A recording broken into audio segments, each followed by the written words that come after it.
Hello, welcome back to Hunter Tune. Today we're going to be working on the Grom, and well, we're going to work on my Grom, maybe Christine's Grom a little bit, but I do have some parts for mine that I wanted to install and kind of show you guys before and after, just because I think it'll be pretty cool, and I think this will, it'll look sweet. So, I'm doing some mods to it, but first I kind of wanted to talk about some of the stuff that I got for my home garage. I'm kind of calling this Hunter Tuned Power Sports Headquarters, just because I feel like I'm going to focus on doing power sports stuff at home and then do car stuff at the shop. So that's kind of what I'm going to try to do for balancing out, you know, all the stuff I'm doing.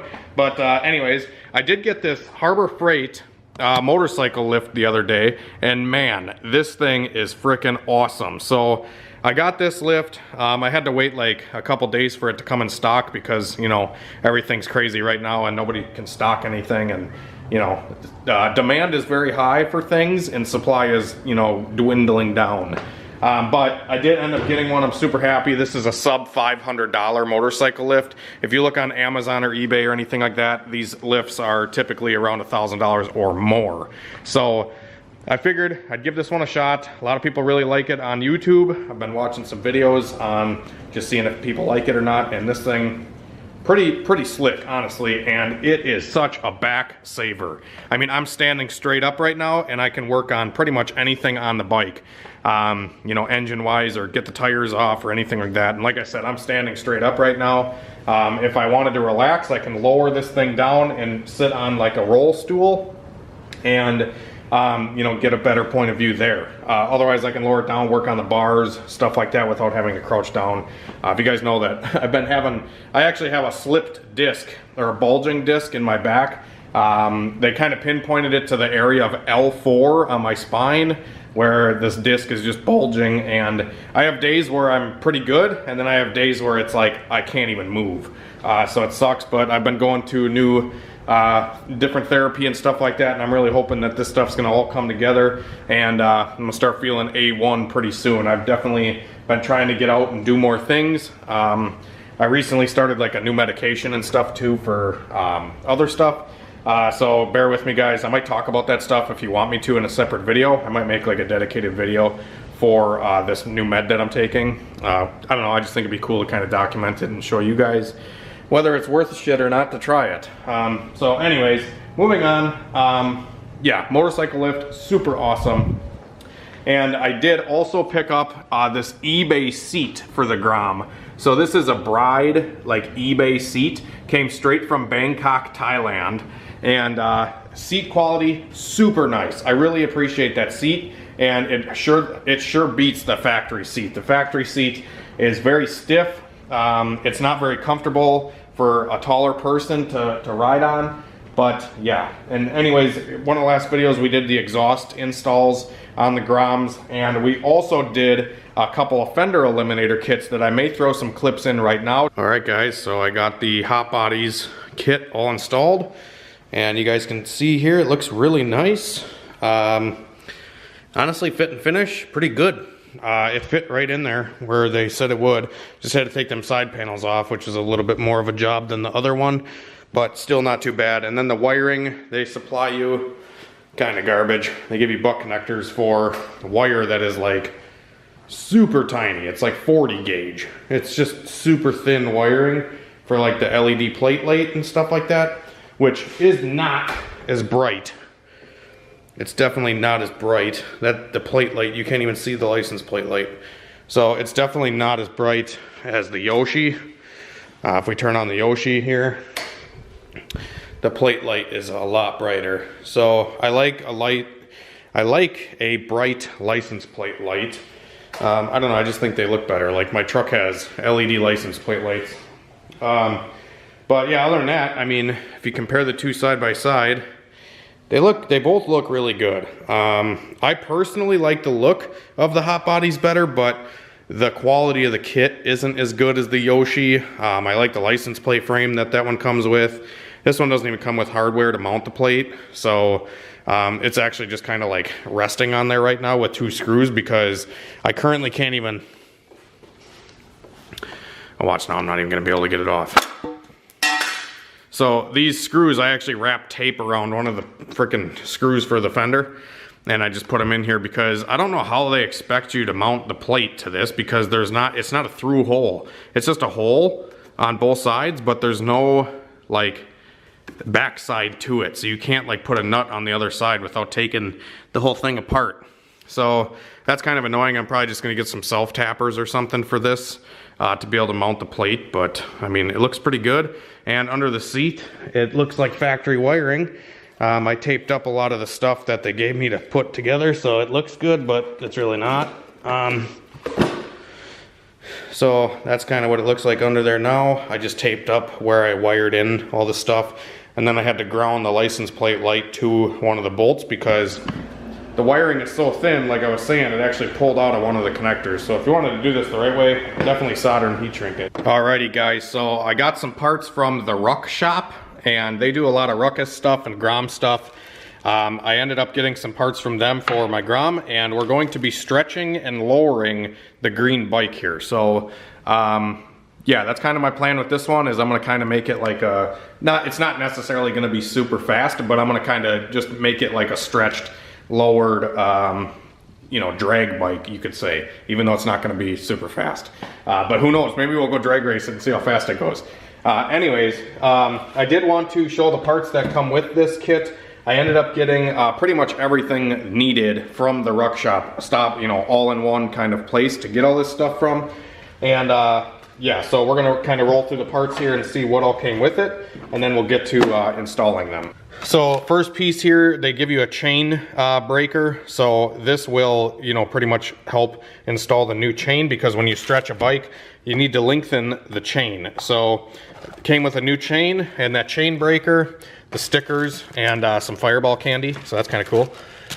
Also came with these, I forget what these are. They're like alignment spacer things. Maybe this is like for the chain tensioner. I don't know exactly what these two pieces are. I just got all the stuff recommended. And then here's some hardware that comes with for this, I'm assuming, or this, I'm not sure. I'm really bad because I didn't really do any research on doing any of this. I just kind of bought the parts and I'm winging it. So there's a ton of videos on doing this. There's a guy by the name of Steve MP5, or Steve_MP5. He has a stretched and lowered Grom with pretty much the same exact parts that I'm going to use. And I remember just kind of watching his videos the other day, and I'm like, I'm gonna buy that stuff for mine because it looks awesome and I think it'd be really cool. So yeah, I'm just gonna kind of go through. This is obviously the extension blocks that go on either side. I don't think they're direction oriented. I think you can do either or. They look to be the same exact piece, left or right. So, so there's that. And then we got some more hardware here. And then this is the drop springs for the front. So this will lower the front end. You put these in for the forks. And then there's some new caps or something here. Or these are blocks for the springs. So we'll have to open that up in a second, but we're gonna do just the rear lowering kit for now and the drop kit, or the drop kit and the stretch kit.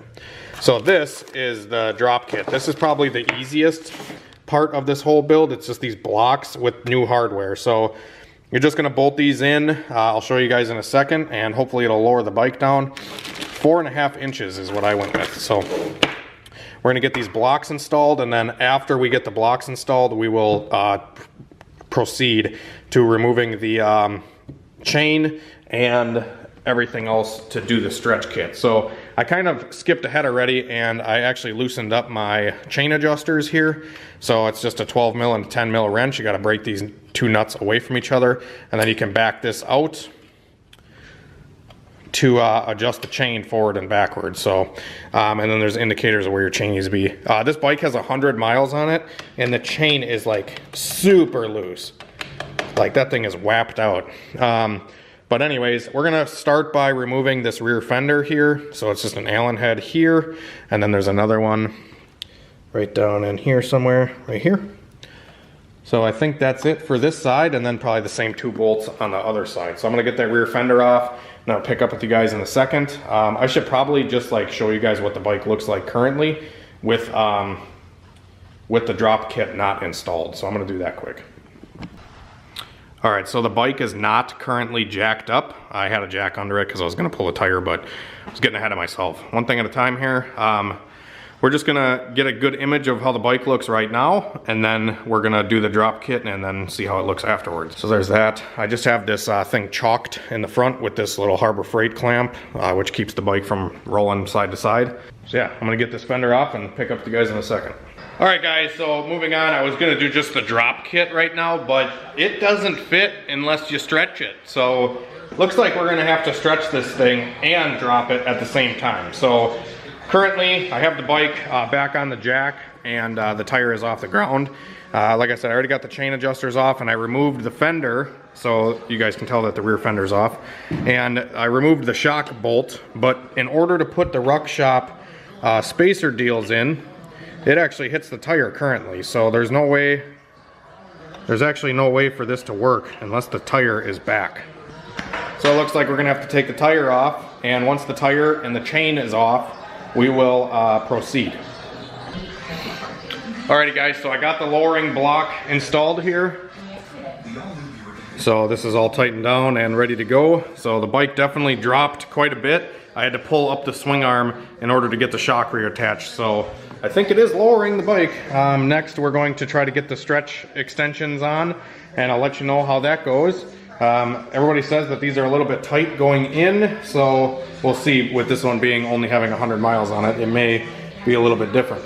Also, I don't know if I reuse these. I don't think I do. I think the Ruck Shop kit, I use their adjusters here, so that's quite good. We're gonna send it and see how it bolts up. Alright guys, so I'm continuing to work on the Grom here, and I actually got the rear stretch kit installed. Took a little bit longer because I had to go get some tools that I don't have at the house, so I had to run out, come back, and I ended up, it's pretty self-explanatory guys. All you got to do is take that rear brake line and you have to loosen it up so you can extend the line to reach the caliper. So I did that, and then the hardware, the only thing that was kind of confusing is I got these billet like blocks right here, so it kind of lines everything up good. And the bolts they supply you don't have nuts on them, but the stock bolts that would come with it, if you didn't get the billet spacers, would they would utilize as those nuts that come on those bolts. So they give you both sets. Yeah, so, and obviously we got the lowering link installed and new chain. So the new chain with the stock gearing and the stretch all the way as far as it'll go. I didn't have to cut the chain at all. It was honestly perfect length. I didn't have to break the chain at all. Just put it on. So that was super easy. And then, yeah, I just had to reset the... This is how you adjust the chain now. So they give you a little tool to go in here and clock it back and forth. And you just line up the marks on both sides and then tighten it down up here. I did take it for a ride already. The first ride that I took it on, the chain was tensioned, you know, just like it is right now. And when I got back, the chain was super loose, like super loose, just from the first little ride I did. So retensioned it, and I'm hoping that now the chain has kind of walked its way into position however it needs to be. I think after that first initial ride, the chain will kind of just like set in where it needs to be, stretch the little bit that it needs to, and be all good to go. So I was going to change to a 14-tooth front sprocket too while I was in here, but the sprockets that I bought them on eBay. Didn't even really look up like what size chain these bikes have, and I ended up getting a 428 sprocket, and the Grom uses a 420 chain. So those sprockets didn't end up working, even though I really wanted to bump it down to the 14-tooth front sprocket so I could get a little bit more acceleration out of this thing.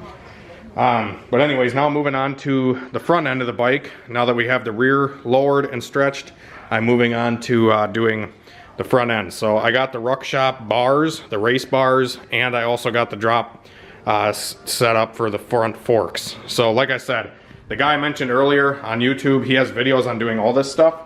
So I'm kind of just watching his videos and following along, but these are the other parts that come for the front end.